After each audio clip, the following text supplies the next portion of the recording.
Alex Pereira has just shocked the world once again. Right at him. Right hand. Boom!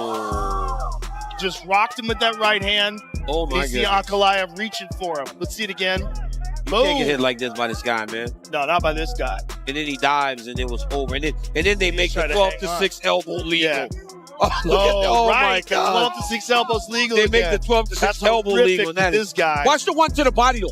Please show the one to the body. Oh, he hit them all. Oh my God, he had one. Nasty he had one. Look at this. Yeah, look at it. Deep into just ribs. to the body. That sucks so bad. Magomed had no chance. There was no way he was going to get out of that. Just destroyed. Then he does that same thing.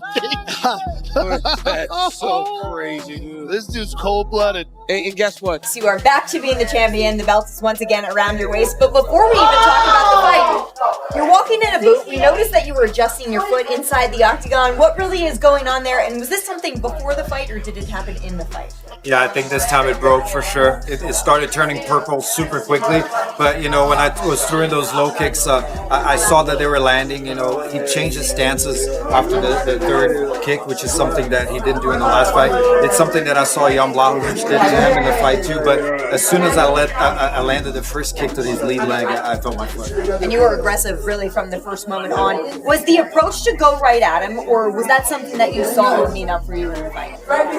That was the plan in the first fight. You know, I wanted to go up and be aggressive. I told everyone I wasn't feeling well. I'll talk about that a little bit later. But you know, I felt it that it was going to happen. You know, even this morning we went to breakfast at Bagel Mania, and we saw one of the guys from Power Slap who we saw last time on fight day as well. He had just lost that night, and today he was there and he just won. So I thought to myself, man, you know, last time he had lost, I lost, now he won, so everything is coming together. You're gonna have. Do things feel different? You've won the title before. You've been the champion in 2 divisions. Is something else happening here? To make all those around me happy, you know, all my fans. I feel all the love at the press conference. The fans won't even let my opponent talk. So I feel that, and I want to give people joy. And even in Brazil, sometimes people will say, oh, I wasn't watching the UFC anymore until you came and stuff. So I feel it, and I want to give back to those people. Well, you're certainly doing that, Alex. Now comes the part of my job that I have to do. That's always difficult because you just won the title once again. And we're already asking you about your next fight. But I talked to Carlos Ulberg and I talked to Yuri Prohashka after your fight. They both believe they're next in line. They both have their reasonings for it. If you get to play matchmaker as the champion, when do you fight? And who is your opponent? You know, like I said up there, I had a whole speech prepared, but we all know what happened to Jon Jones' brother. So it's not even right to talk about that, and we'll talk about that later. But I think the Brazilian monster reclaims his light heavyweight title after absolutely destroying Magomed Ankalaev in one of the most terrifying knockouts we've seen in 2025. This wasn't a long, drawn-out war. This was pure violence from the opening bell. Pereira walked out with that signature cold stare. Focused. Calculated. Dangerous. He didn't waste a second testing the waters. The moment Ankalaev stepped forward, Alex Pereira uncorked a massive right hand that sent him crashing to the canvas.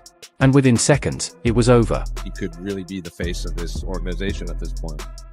Yeah, you know, people love him. People love the way he fights, and can't be bummed out with the way he performed this evening. So he seemed to tease that maybe he was going to call for a Jon Jones fight, but then kind of pulled it back after, you know, learning about Arthur. Is him going to heavyweight something you would entertain at this point? So today I was at work and had a bunch of meetings over there this afternoon, and I went over to the PI, and he was over in the PI. And I'm like, well, you're the last guy I expected to see here today. What are you doing here? And they're telling me, we want to fight at heavyweight. I said, how about we win tonight and focus on tonight, and then we could talk about, you know, heavyweight. And I don't know. There's still fights here in this division, but we'll see. I mean, this guy has been an absolute stud for us. He's on vacation in Australia, flies over and fights because, you know, somebody fell out. He fights when he's hurt. He doesn't care. He wants to fight everybody. He wants to move up to heavyweight. this sport. The Lakers, the Celtics, any way that you want to do it. You do not lose to somebody and 5 months later flip the script this overwhelmingly. He believed in himself. And by the way, I was irritated with one thing, which is I didn't feel that Pereira was calling for this fight. I didn't see it. I spoke to Dana White yesterday. He said, Chael, that was only publicly. Behind the scenes, he was demanding this fight. He didn't think he was himself. He didn't want to make excuses, but he wanted the rematch. And yes, to your question, I believe it now. He had a lot of losses in kickboxing and never made one, but for some reason he chose this time to make one. I don't know why. I believed him, and I think he proved. I think he proved himself right that he wasn't 100%, and he looked incredible tonight. Yeah, incredible is the right word, and I was expecting a little bit of a different version, of course, but the way that he almost ran out of his corner, and I think back to the year that he had in 2024. Then he loses in March, and you're kind of wondering where does he go from here. This just completely throws him back into that aura that he was in 2024. I think he's a bigger star. Definitely a bigger star. I love that you brought that up. I mean, him and O'Malley have been bouncing back who the biggest star is, right? I'm taking Conor out because he's not currently licensed, but just to share with you, this fight was not the most anticipated fight of 2025, but I will tell you, coming out of this arena, I have had the great pleasure of standing here for 7 years with ESPN. I have never heard an arena the way that I heard them tonight. I have never heard a reaction. By the way, he got praised when he came in. They were booing Ankalaev. I mean, they got the fans. He's got this guy eating out of their hands. He's 37 years old. He's a middleweight, by the way. He's not any bigger now than when he was the middleweight champion. I'm still big on the idea of eventually seeing him at heavyweight. I gotta tell you, I'm drinking the Kool-Aid, and I am very high on Pereira right now. The referee steps in. Game over. Pereira back on top. The MMA world is losing its mind. Fans, fighters, even analysts are calling this one of Alex Pereira's most dominant wins to date. The man doesn't just fight, he erupts like a volcano. Every punch he throws feels like it could end someone's career. Let's be real, this fight wasn't just about the belt. It was about redemption. In their last meeting, Magomed Ankalaev walked away with the victory after a long, grinding fight that slowed Pereira down and disrupted his striking rhythm. But this time, Pereira flipped the script. No patience, no hesitation, just pure, calculated aggression. Alex Pereira came in knowing exactly what Ankalaev wanted to do: control the distance, slow the pace, and lean on the wrestling. But he never allowed it. Pereira cut off the cage early, chopped at the legs to back him up, and then timed that perfect shot. On it whole round and then a little bit of the second. And I felt like if I went back and did that again, I feel like I would do it differently. He had 25 minutes of content with the educated striking game that he has. I wasn't surprised that he pushed him back. I was surprised that he ran into the fire like that, because he usually kind of starts slow. They're now 1-1. If we were to accept what happened in the previous fight, we would be discussing a trilogy. We're not. We're even looking at Prohaska, who's 0-2, who got beat up for 2 rounds tonight. We're discussing that he goes in. The reason I share that, well, we did not ask for this fight. Dana White said, I want the 2 right guys to fight. These are the 2 right guys. Dana himself saw something that he thought perhaps wasn't right. And we get this rematch, and all of a sudden, Pereira goes out and delivers what he says. As the older fighter, I can't tell you a time off the top of my head where an older fighter came back and beat a younger fighter. He could be a 3-division world champion for the first time. And it's, look, Tom Aspinall is a large obstacle. That's a big That's a giant man that is never going to make middleweight, never going to make light heavyweight. That is a true heavyweight. Tom Aspinall couldn't make 225. No. He's huge. Yeah. Because he's ripped at 255. Yeah. So That's a real heavyweight. I'd like to see him fight again at 205. I got to be honest, man. I kind of like the guy that dominates a little bit, especially when it looks like that. When it looks like that, I mean, that was revenge. Well, Yuri Prohaska has fought Alex Pereira twice. So in our fighter meeting, when we talk about Ankalaev, that would have been a fresh matchup, whereas Carlos Ulberg has not fought him, so maybe he has the inside lane. Well, Ulberg versus Yuri for an eliminator. Or for a vacant belt if Peloton's doing his if thing, Peloton decides to go up, look, he's 38 years old, too. At a certain point in time, he's going to be done with this. And it's not, we got to appreciate him now. Because he doesn't have 10 years left. I mean, it's just, heavyweights can fight a little longer, but, 41, 42. Hey, man, let me tell you something. Fighting in that 41, it ain't fun. It ain't fun at 41. I'm telling you, I don't care how good you are. But, we said a year ago when we talked about Pereira, he's only been in the UFC 3 years, and now we sit here. He still has less than 4 years on the roster. Alex Pereira walks down and viciously TKOs Magomed Ankalaev in their rematch in the main event of UFC 320. He didn't just finish him in round 1, he finished him in 1 minute. Absolutely amazing performance from Alex Pereira. Sham! I'm so happy we get to live in this timeline where Alex Pereira rids us of that goblin giant gnome. I don't know how to express how happy I am to be wrong. I watched Ankalaev get the win over Alex Pereira in the first fight. And now I've seen this, and I've never been happier to be incorrect on a prediction. Alex Pereira made it look easy. And when I tell you, he walked down Ankalaev, and Ankalaev looked like he'd seen a ghost from the opening bell, and he was thinking, this isn't the Alex Pereira from the first time we fought. This isn't the Alex Pereira backing up on the back foot, looking to tap away at low kicks and chip away at me.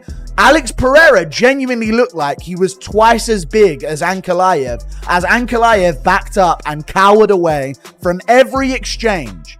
Alex Pereira. I want to talk about the overall performance. I'm just so happy that humanity has prevailed against these goblins, and we don't have to hear about this Dagestani fan base anymore. They're done.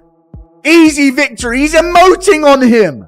Look how right the belt looks back around Alex Pereira's waist. Emoting on Magomed Ankalaev, who genuinely got wobbled by a right overhand, shot in, panicked, shot into a takedown, curled up in a ball on the ground like Anthony Smith in his prime, and got hit over and over and over again. Some really dumb comments are saying early stoppage because he wasn't out cold. Ankalaev genuinely curled up in a ball and ate about 20 follow-up shots without doing anything about it, waiting for Herb Dean to step in and save him. Alex Pereira turns him into 12-6 elbows. We got to talk about the overall performance though, because this means a lot. The power, the precision, the composure, it's what separates Alex Pereira from everyone else in the division.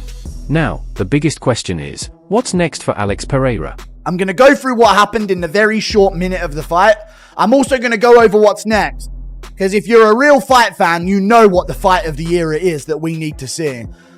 Alex Pereira's got to move up if Tom Aspinall defeats Cyril Gane at UFC 321. By KO in the first round as well, just to add some extra hype.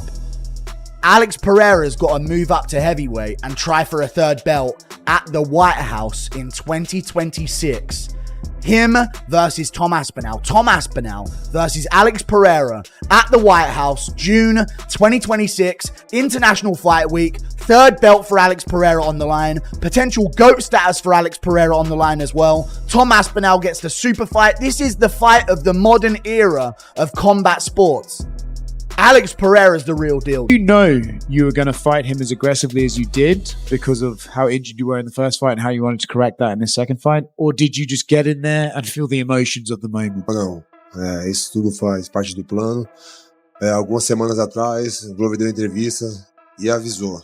Falou, pô, a vai diferente. Primeiro round, vocês já vão ver com essa convicção, né? Mas ninguém acreditou. No, that was all part of the plan. And Glover even did an interview and he said, you guys are going to see the difference in the first round. So it was all planned out.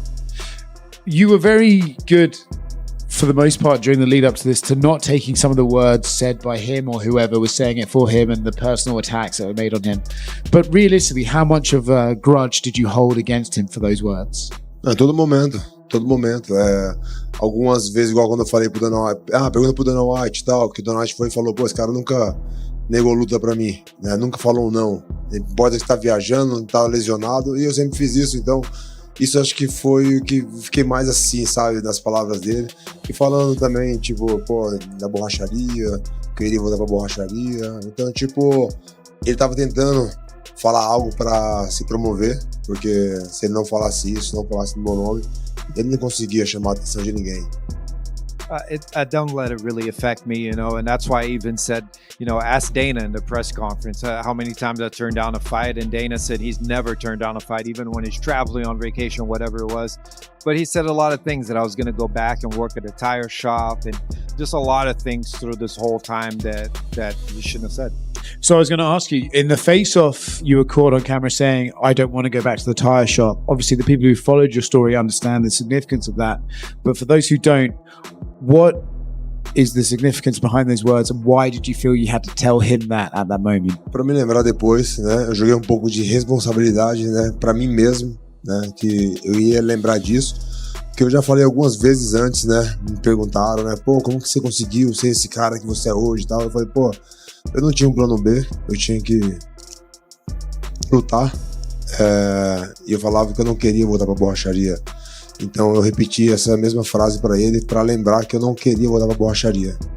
I wanted to remind myself of that. I wanted me to remember that moment and kind of put that responsibility on me of not wanting to go back to the tire shop, because a lot of people ask, how'd you make it from, the tire shop to being a world champion? And it's what I've told myself all along, that I wasn't going to go back to that. So I wanted to remember that. Mas eu vou pro Brasil e eu vou voltar na borracharia. Mas com esse cinturão aqui, ó. But I'm going to go to Brazil and I'm going to go to the tire shop, but I'm taking this belt right. Some fans are already calling for a trilogy fight with Magomed Ankalaev, while others believe Alex Pereira might be ready to move up once again and make history by conquering the heavyweight division. Not only does he emote on Ankalaev afterwards and treat him like it was a walk in the park. A walk in the park. Let's talk about what really happened here. He started the fight and he's going inside low kick. Something that he did not do once or that much in the first fight between them. So you know what? The narrative from Pereira was, I was injured the first fight. That was the worst version of me that's ever showed up. And I was thinking, that's what all fighters say though. They're not just going to admit that the other guy's way better than them. So I was thinking, all right, Alex Pereira, these are excuses. But they were definitely legitimate excuses, because he went shin to shin with Ankalaev, like Jan Blachowicz did. Remember, Ankalaev's a southpaw, as he is in this stance here. And what you may notice is, he's not a southpaw here. And that's what it came down to. In the last fight, Ankalaev could remain southpaw for nearly the entire time. That's where he's comfortable. And that's what gives Alex Pereira problems. And Pereira was trying to do lead low kicks on Ankalaev's calf, and they weren't having nearly as much of an effect. Jan Blachowicz went shin to shin with Ankalaev and gave behind the cage, just staring, just looking, all being very, very serious, very scary and very intimidating. Well, it obviously worked, because Magomed Ankalaev just got flatlined, smoked, destroyed, beaten in 1 minute, 20 seconds. Now, all the talk of him coming in at 40%, maybe there was a little truth to that. I mean, we did talk about him being a little burnt out. We did talk about the schedule that he was on, which was kind of crazy. And certainly it looked like it did catch up to him in his last fight against Magomed Ankalaev. But he was right. There isn't going to be a third match. There isn't going to be a rubber match. Absolutely no way. Alex Pereira now is going to go into new challenges. If Magomed made it competitive, then maybe there would have been a talk of a third match. But it wasn't competitive. It was completely one-sided. It was one of the most vicious beatdowns we've ever seen. Alex Pereira now is a 3-time UFC champion. No UFC champion has ever lost a belt like that and then came back and got it in quick fashion and made it that easy. No champion's ever done that before, losing the belt and coming back again like that. And then when you look here at the record of Alex Pereira and what he's achieved, Joe Rogan and DC, they were talking about this all night. But it is... Imagine it, Pereira versus Tom Aspinall. Pereira versus Jon Jones. These are the kinds of matchups that would shake the sport to its very core. And for Magomed Ankalaev, this one hurts. Oi! Oh! Take your time. Yep. Find your shots. Find your shots. Damn! That's all he had to do, guys. That's all he had to do the first time they fought. Alex Pereira to give him an opportunity to actually get into the fight. Ta-da! Ta-da! Ta-da! He get kicked. Fraud checked? Oh, come on, boys. Stop with the fraud check. He finished it too early for my parlay. Sorry. That was probably the shortest title reign. No, I think GSP. I think Matt Serra was. Chama's back, boys. Chama's back. I'm not gonna lie to you guys. I would fight Yuri Prochazka, then fight maybe the winner of Shogun and Tom Aspinall and be done. Just be... He went from champion to unconscious in under 2 minutes. But make no mistake, Magomed Ankalaev is no slouch.